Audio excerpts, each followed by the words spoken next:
You know, the absence of fathers in the lives of young men is a profound challenge that leaves lasting impacts on individuals and communities alike. And without positive male role models, many young men struggle to find their identity, develop skills, and build a foundation for their futures. It's this absence that often leads to cycles of hardship and disconnection, and it affects not only these young men, but also their children, families, and a broader community. And so in today's episode, we're going to tackle the issue of absent fathers with the founder of Man-to-Man Urban Youth Advocate. So I don't want you to miss this episode. Now, before we get into today's episode, let's come to grips about one thing, and that is inevitably there will come a time in our lives when we will hit a wall. And whether it's a marriage that's not working or a career or business that's stagnated, or maybe your personal life is completely flatlined. So if you're dealing with any of these or a combination of them, and you're finally fed up with where your life's at, then allow me to help you get clear about what needs to be done, how to do that, so you can get on to living the life you were meant to live. Just look in today's show notes for an opportunity to book a clarity call, and let's get started on your journey today. And with that, let's get on with today's episode. The average man today is sleepwalking through life, many never reaching their true potential, let alone ever crossing the finish line to living a purposeful life. Yet, the hunger still exists, albeit buried amidst his cluttered mind, misguided beliefs, and values that no longer serve him. It's time to align yourself for greatness. It's time to become a revolutionary man. Stay strong, my brother. Welcome, everyone, to the Revolutionary Man podcast. I'm the founder of the Awakened Man movement and your host, Alan DeMonso. As you listen to today's episode, I want you to reflect on the role of fatherhood in your life and the lives of those around you. And how has the presence or the absence of a father figure shaped you or your development and your sense of identity? Then I want you to consider the broader impact of absent fathers in our community. What steps can we take collectively to support the young men and non-resident fathers in building strong, positive foundations for their futures? You know, to really break the cycle of father absence is crucial to focus on healing, fostering positive belief systems, and providing essential life skills and mentorship. And it's when we address these core needs and offer comprehensive support that we can help young men and non-resident fathers create a positive new path, ensuring a bright future for themselves and those they love. And so amen to that, brother. So I want to introduce everyone to my guest today, Dr. Stewart. Now, let me see if I got this right. It's like the tire, right? Perrilliat. We're going to call him Dr. P from here on in. He's a leading expert on fatherhood and family engagement, serving as the founder and executive director of Man-to-Man Urban Youth Advocate. He's got over 36 years of experience in fostering healthy relationships. He focuses on breaking the cycle of father absence. His work is dedicated to strengthening families and communities by engaging fathers in their children's lives. So welcome to the show, Dr. P. How are things, my friend? Appreciate you having me on your show. Life is good. That's great to hear. That's great to hear. On our work here at the Awakened Man and on the Revolutionary Man podcast is we really believe that everybody's on their own hero's journey. And so my opening question for you is to tell us about a time in your life when you knew things had to change. What did you do about that? And how did that shape you into the man you are today and the work you're doing? Yeah, thank you. You know, just being a single father and having that experience, working on my master's degree and working on my doctorate degree as a single father. I had custody of my children, my daughter in the 3rd grade and my son in the 6th grade, and just realizing the upward battle in terms of the biasness of fathers and even those that just want to be engaged in the children's life, and the resistance that came along with that caused me to really want the fight, not just for my children, but for all children. That's really interesting that you used the word resistance. Where was that resistance coming from? Was it resistance from yourself, from society, from others? Let's talk a little bit about that resistance. The resistance that comes from the traditional court system, that comes from the Department of Child Support Services, the resistance that comes from social services, the resistance that comes from the other parent, the mother. And I never badger mothers. I'm just saying that I think fathers need to be recognized as much as mothers. And that's where the resistance comes from within our society. Yeah, I would agree with that completely. I think the way society is shaped, and for whatever reason that we're here today, that there is lots of resistance and there is a lot of pressure on fathers. And the statistics are really horrendous when you see the fatherless homes and what's happening to children. Now, you're in California. I'm here in Winnipeg, Canada. But let's talk a little bit about the work that you're doing there and how that is impacting the communities. And let's touch on that today. Sure. So what I have been really focusing on, two things: working with men in prison as well as men out of prison. And I can go back to the data and see that one of the most destructive trends of our society is fatherlessness that leads a lot of men to being incarcerated. And so what we're doing is, our slogan is strengthening fathers, or strengthening families one father at a time. So we're working to try to help all fathers understand the importance of their role and their responsibility. But they can't do that without that skill set. You don't inherit the skills of being a father. You become a father, but you have to learn what that means. And so what we do is we try to help fathers while they're incarcerated to build strong relationships with their children and their ex-partners, teaching them how to have empathy and being vulnerable and being transparent with their children, and to be able to explain to them that, hey, I failed, I made a mistake, and I'm hoping that you can learn from my mistake. And can we start our relationship? And it doesn't mean start over after I come out of prison. It means let's start the process now while I'm incarcerated and add on to that relationship after I get out of prison. And that's also including working with the mother, whoever that ex-partner is, and being able to understand that we're mature enough to know that we may not get along, or we may not have a good life together, and there may have been a past, or whatever the situation is, but we're going to have to learn how to put our differences aside for the sake of this child. And so that means we have to remove those emotions. So one of the first classes we teach is men and emotions, because we realize that a lot of men have removed that emotional state of mind. And it's not really their fault, because we've been taught as society to suck it up, stop crying, be a man, don't let anybody see you weak, and all of those things that really has hindered our emotional state of mind in terms of even being able to be engaged in any relationship. Yeah, I would completely agree with that. I think even it doesn't matter what walk of life that we're currently on, as men in general, we tend to struggle with being vulnerable and showing emotion and really understanding what it means to be in that, right? And so we seem to be, I'll paint a pretty wide brush here, but we seem to be more, I don't know if the word comfortable is right, things that are the negative more emotions, the anger, the shame, the things that, the guilt that we continually feel, and then we don't know how to express it. And what I really liked about your work with Man to Man is that you have this core curriculum and you've built it on these, I'll call them 4 pillars. You've got conflict resolution, life skills, this emotional management you're talking about. And then, on the base of it though, is the second chances. And I really like how what you're asking all of us to do, as well as these fathers. And I want to focus a little bit on your amazing dad curriculum, because you talk about, and you just mentioned it here now, about father engagement. And I think about it, and while I know, I get a sense of what that should mean, probably a lot deeper than what first meets the eye. So let's talk about what you mean about father engagement. Yes, when we talk about father engagement, it means more than just being a father and holding that title. Father engagement means more than just being at the home present, but emotional absent. It means, this is one of the things that I narrow it down to when I teach my guys.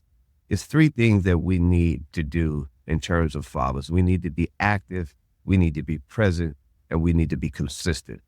Active, present, and consistent talks about this engagement that children want. They don't want a bunch of toys and games, and they don't want you buying them new shoes and all of that. That's good. But the truth of the matter is they want their father. They want their father to be at those football games, the soccer games, the basketball games, the concerts, anything that involves them.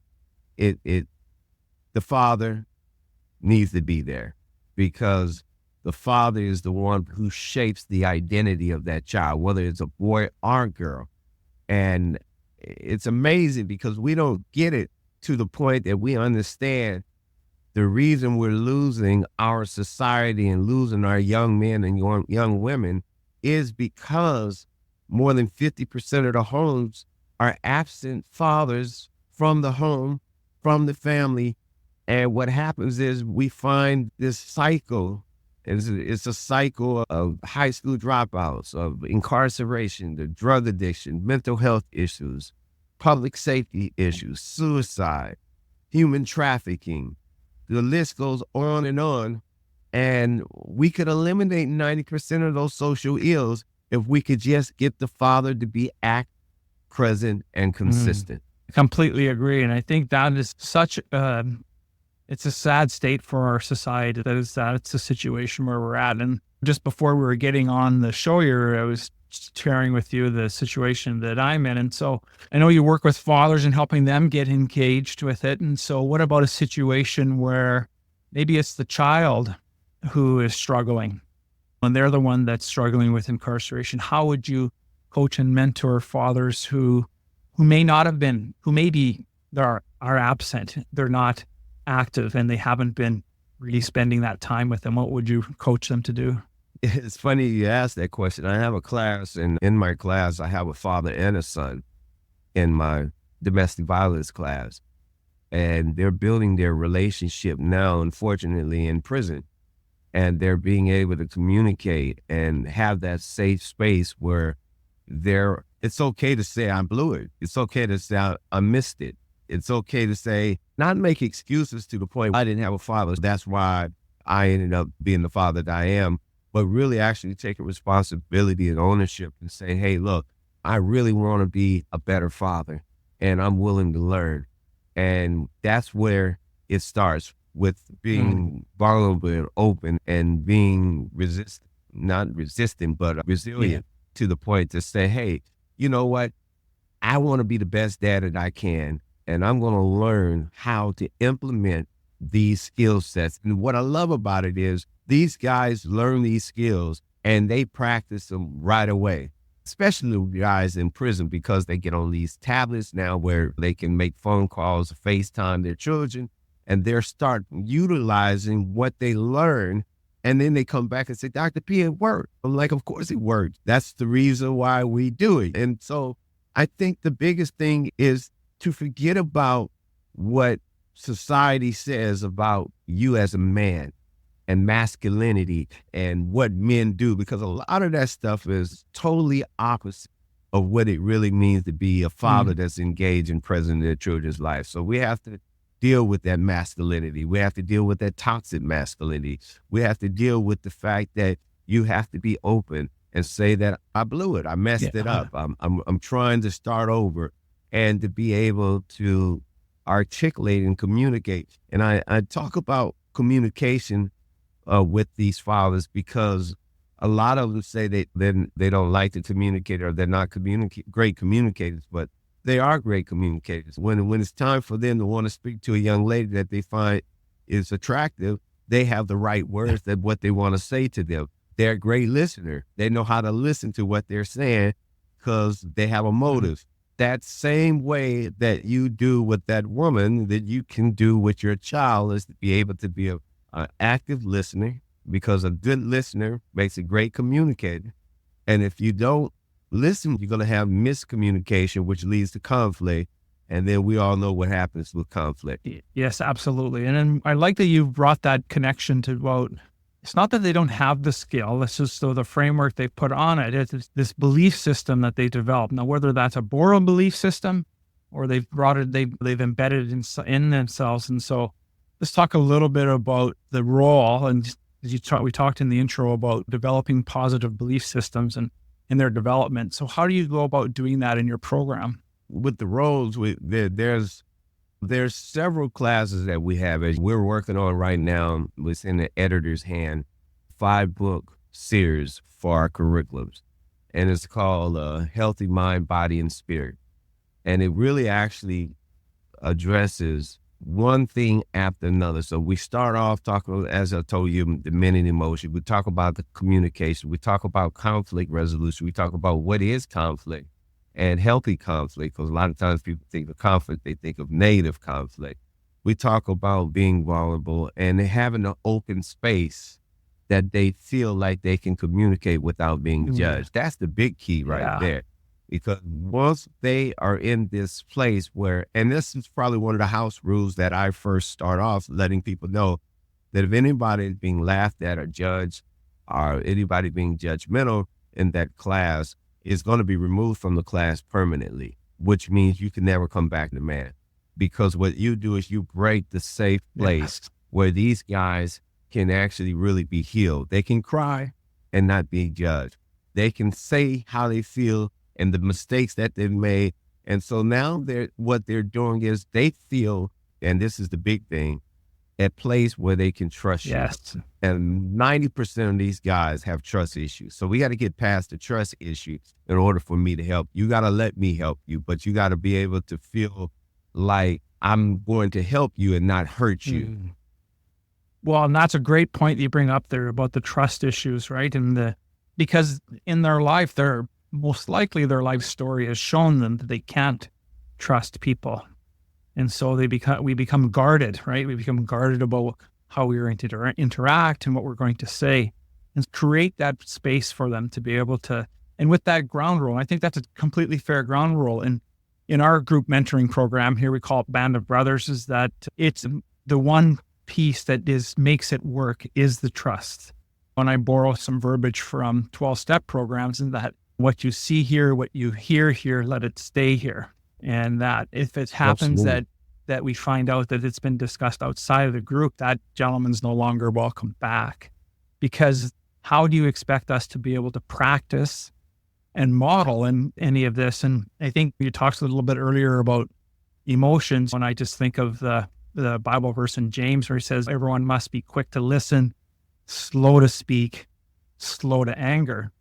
That's easier said than done. And we need an environment that we can practice that so that we can actually learn how to be in a high, I'll say like a high octane emotion, like anger or fear, and that we can then be able to truly articulate. And so let's talk a little bit more about what I just said there. And what are your thoughts on that? Absolutely.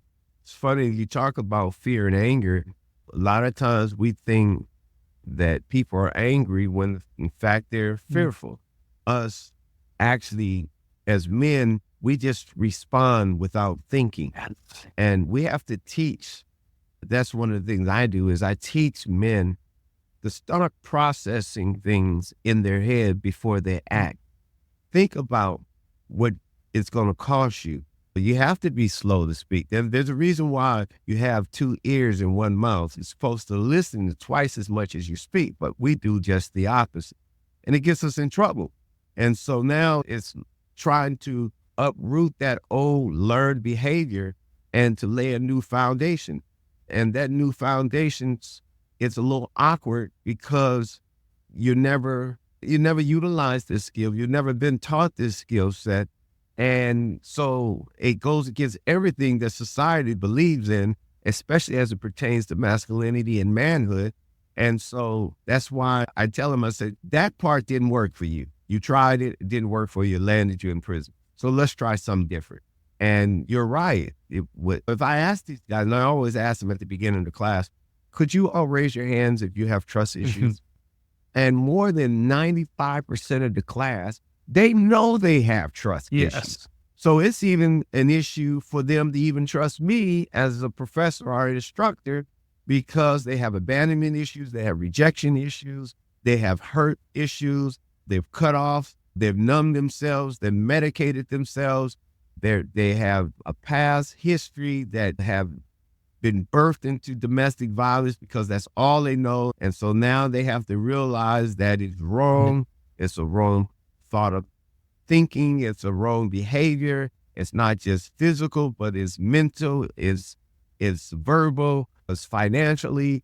And so what we're doing is really actually educating them on a new way of doing life. Absolutely. There's just so much stuff that's going on for these individuals, right? And I think about, you mentioned abandonment, and that's the other side of that coin of the absent father. And you talked earlier about you could still be present, but you're not emotionally present, right? And we're still absent. And I think of how often that happens in life too. And so these children are witnessing, they're witnessing this domestic abuse, they're witnessing this other stuff that's going on because it's just the environment that they're brought in. And so they see that and they struggle with trying to get out of it. And so what I really appreciate about parts of your program, this part of it especially, is you're really about teaching them some mentorship skills. But in order to really learn about mentorship, they need not only a mentor, but they also need to have a mentee. So what are the characteristics when you're looking at and teaching that make a good mentor, make a good mentee? That's a great question. And it's funny because it couldn't be more timely. I've been asked by one of the leading organizations in this country, Responsible Fatherhood, to be a mentor for mentee of an organization that's starting a fatherhood program. And what the problem and reason why they asked me to do this, because most of the fatherhood programs that exist are older men that started a long time ago, and they're afraid that we're going to lose the legacy in terms of the fatherhood piece. And so when I think of a mentor, I try to use it as simple as possible, and that is a man allowing you to tour his life. When you say mentor, so that means you're giving me access to who you are. That means that you're giving me an opportunity to pour into your life and to actually tell you when you're right and when you're wrong, to give you wisdom, to understand, to not always tell you what you want to hear, but to tell you what you need to hear, to share past experiences that has helped me as a father and as a man to navigate through this thing called life. And I'm going to take that and pass it off to you. That's my term of a mentor. Now, the mentee has to be able to be open and willing to take this information, whether they like it or not, whether they want to hear it or not, but know that it's beneficial for them in order for their personal development. Yeah, I completely agree with that. And I really like how you broke down that mentor piece. It's men allowing you to tour their life. What a great way to put together a mentorship. So I just love that, and I may end up by boring it. Let's talk about what strategies you're using to help young men and fathers develop these broader, bright-based life skills, because you're working with them when they're incarcerated. And then there's this transition. They have to come back into the outside world. And so I'm trying to understand how that, because there's one thing when you're in a safe environment, when you're working on the skills, it's doing well, and then you get into your past life or a part of your life and you're trying to rebuild, but it's probably not working out very smoothly in the beginning. So talk a little bit about that transition. Yeah, and I've seen this work with a lot of people that's been in rehab. They do very well when they're in rehab program, and it's very structured, and they see what they have to do when they wake up, the classes that they take to, the things that they do. They do very well when they're in this structured environment. But what I have seen is when they leave that structured environment is when they fall off. And so what I like is I'm already working with the guys out and I'm working with the guys in. Now, when I'm working with the guys in, I'm uprooting an old foundation, toxic behavior. I'm changing the way that they think, because everything starts with a thought. Yeah. And it's great while they're incarcerated and they're working on their skills. And again, I say this in a funny way, but I really mean it. I have a captive audience. They're not going anywhere. And so they might as well take that time and utilize it to benefit while they're there to be the best person they can. Now, when they come out, which they're already asking a lot of the judges and commissioners that, well, I want to continue this relationship with man to man. I want to get out and I want to go to man. So they're already saying, hey, I have this relationship that I've been working with man to man for out of all our curriculums. They build on each other. And so they have a year of courses, of different various courses to help develop this manhood, to learn how to make better decisions, how to think better. And so now the test is when you get out, how do you utilize everything you've learned in, which means you're going to have to break some relationships. You can't associate with some of the people that you used to associate with. If you had a drinking problem or a drug problem, you can't go back and do that. You're going to have a faith relationship. And I'm not trying to tell people to be whatever they need to be, but I know that most of the people that I know, it starts with a relationship with God, because really none of us can do any of this apart from God, unless God order our steps. And the Bible says that if any man lacks wisdom, that we ask God for that wisdom and that he would pour that wisdom out on us liberally. That is the beginning step, because we can't do it alone. There's no lone rangers in this thing called life. And so we all need God to help guide us, lead us, and direct us, including me as an instructor. And the other thing is to let them know that you're going to fail. And it's okay to fail. Even as an instructor that teaches these classes all the time, I'm always being tested on the same skill set that I teach them. And so I have to remember what I teach them that I have to actually put into practice myself, because none of us are devil proof. Hey, I don't care who you are at any given time, we all can fall. Given the right place at the wrong time, we could all be incarcerated. We could all made a bad decision. We can all have done something that we're not happy about. And so that keeps us humble, and it keeps us actually mindful of the decisions that we make and the people that we associate with. Yeah, I completely agree with that. I was just thinking of one of the things that I do for F service is we have a homeless shelter that provides space for homeless to stay in and food service. And so on a monthly basis, during the summer now, I'm going on my own to do breakfast service for them. And then in the fall and the winter months, spring, I take groups with me to come in, because I truly believe as a society, we're one accident, one paycheck, one dramatic change in our life, that's what we need. And when I see the faces on the other side, I look at that and I just think that how many of these folks are the working poor? How many of them have to make a decision between, okay, I need to feed family and myself or pay rent and other reasons of why they're there. And so I like how your organization works both with those that are incarcerated and outside, because they need that transition. We need that connection to keep it going, so the skills get developed when they're in the real world, when life actually starts to happen again, and they have that call, that person, that mentor, that class that they can go to keep it going. So could you share a success story from your organization that we can look upon, and how it's doing such great work there in California and around the U.S.? Absolutely. One of the recent success stories was they write a lot of articles on our program, whether it's in San Quentin or in different magazines and journals. They did a graduation at San Quentin State Prison, and then the San Quentin News Department wrote an article. And I had just moved into this new office space, which nobody really actually knew the address because we had just moved there. And I received a letter from a gentleman from another prison.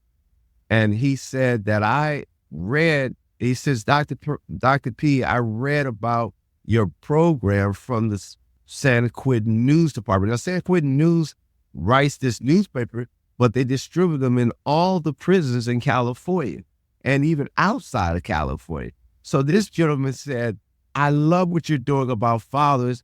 I have a relationship with my son. It's a pretty good relationship, but it's not the relationship that I would like to have.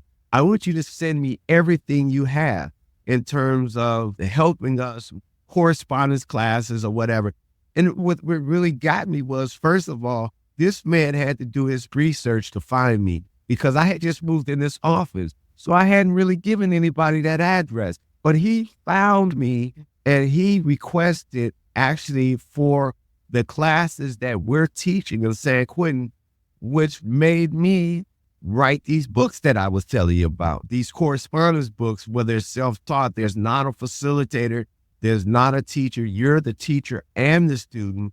And so now we're going to be able to take those books based on what this guy have shared with me, because at the time we didn't have a correspondence class. And so I'm like, I need to develop this. And so that's one of the success stories that was just recent that just happened. That's incredible. Talk about God working in mysterious ways, right? When the message is there and it's right, people find a way. They find a way to do that. When I was speaking with someone else today, and we were just talking about how do we change the world? What's one person at a time, right? And that alone, that individual reaching out to you, not just the work that you're doing, but from the newsletter, then that promoted this gentleman to do something, and who knows what he's going to do with that work. To really, yeah. Let me give you another one that just came to my mind. So we were down in Sacramento at the Capitol of California, and we were going to talk with some legislators, try to see how we could get funding for reentry. And so we had this meet and greet space, and this guy was talking to my wife and I was talking to somebody else, and we were all working the rooms and talking. It was an ex-warden from the San Quentin was there. And so I was talking to the guy and he says, yeah, San Quentin needs a domestic violence class. And I said, San Quentin does have a domestic violence class. I said, I teach it in the chapel. And he looked at me and he looked at my name and he says, Doctor, he says, I've been trying to get in your class for years. It's just a long waiting list. And man, I've heard so much about you. And my cellie used to talk about you. And it was just really crazy that we're having a conversation and he's heard about man to man. And I've never met this guy. And he's just freshly just getting out of prison and asking me to mentor him and help him so that he can start a program. Wow, that's powerful. Just love that. I'm sure we talked a little bit about mentors here and mentees and all that, but Dr. P, I'm sure you've had a couple of those in your life where you've had a mentor and somebody that's really had a profound impact in your life. And so my question for you, what has been the best piece of advice that they've given you? How is it still serving you today?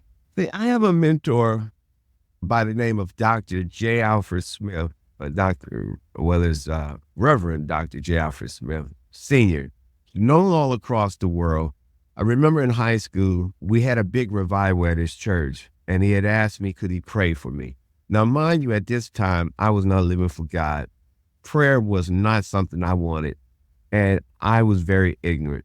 So I told the man, no, he couldn't pray for me. I know, every time I say that, people can't believe, because even the worst sinner wants prayer. But I told him, no, I didn't want him to pray for me. And he said, I'm going to pray for you anyway. And he took me up on his stage, and he had bishops and he had Catholic priests, and every religion you could think of was there, whether it's Muslims or whatever. And anyway, they all gathered around me and they prayed for me. And that prayer saved my life. I went into the Marines and I made some really bad decisions in terms of the friends that I associated with. Everybody that I associated with in the military, in the Marines, were kicked out of the Marines. And I was the only one out of that group that got out with an honorable discharge. And I know that was that prayer for me. And this individual was known all across the world. Everybody, he's mentored so many people, but he always took time when I would go into his office and tell his secretary, if this young man ever comes in, he doesn't need an appointment.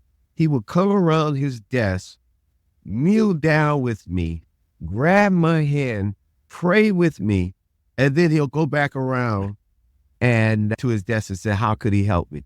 That showed me that this man, knowing that he had a mega church of over 5,000 members back in the early 80s before they even had mega churches, took the time to pour into my life and to see the importance of prayer. And then he was a neighbor. So I used to see him when I would shoot basketball in front of my house. He would drive by my house, roll the window down and speak to me and be engaged. And I think that everything that I do is because of that man putting and pouring himself into me. To even to this day, not just then, he's up in his 90s now, but he's just been such a father figure and a mentor.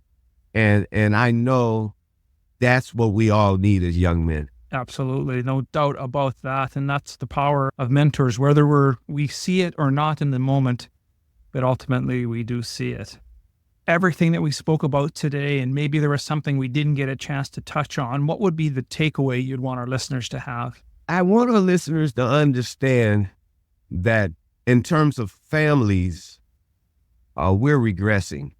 We're not progressing. When we look at the social ills and the things that are happening in our community, we could really stop a lot of this if we could just get the parents to be on the same page. And don't let the traditional court system or let your emotions ride you to the point that pride and egoism, this type of behavior takes root and causes our families to be destroyed. When I talk about the work that I don't think our society really understands the importance of it, because fathers are not a really big figure in society. Whether you're a good father or you're a bad dad, it really doesn't matter. You can look at Father's Day and think about, go to a restaurant, you can pick any seat you want. They're not being honored the way that they should.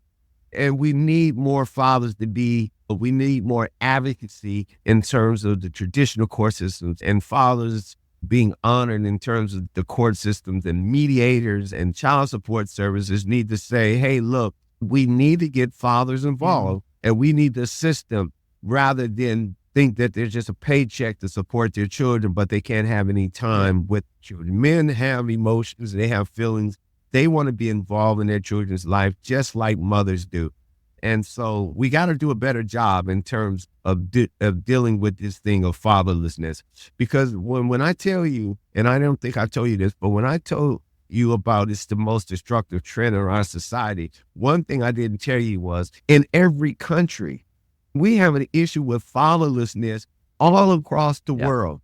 And children are growing up without fathers, they have mental health issues. They have, like I said, abandonment issues, and mothers are the gatekeepers. And if you see this man trying to be involved with his child, don't stop him because you have a problem with what happened in the past between you and him.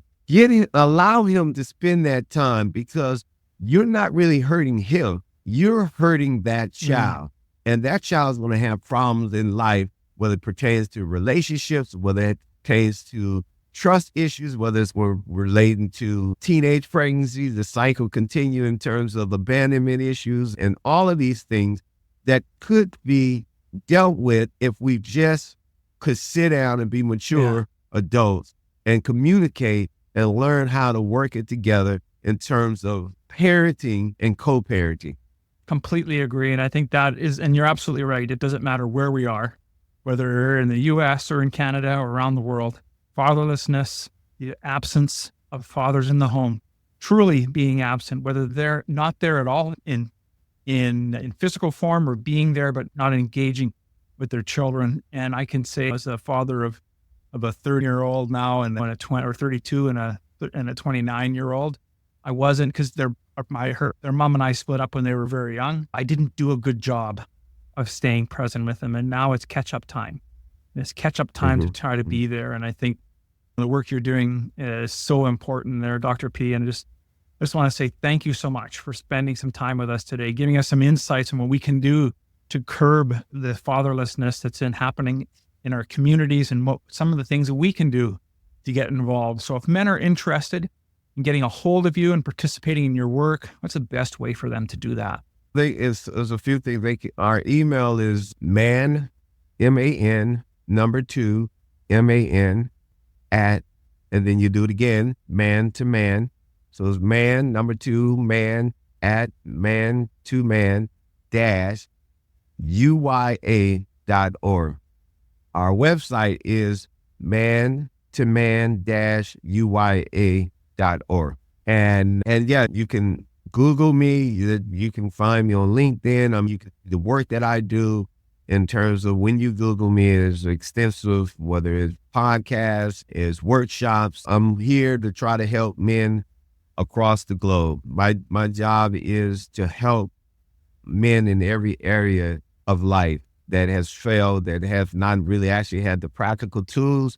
And so if that's you, or you want to say, hey, look, I need help in certain things, or just reach out and we can tell you the classes that we have and where we are located, and come to your town and try to make a difference. Love that. I'm going to make sure all of that information's in today's show notes, your social feed, your website, the email, so folks get an opportunity to reach out and get a hold of you. Once again, Dr. P, thank you so much for being on the show. I really enjoyed our conversation today. Thank you so much for having me. It's been a pleasure.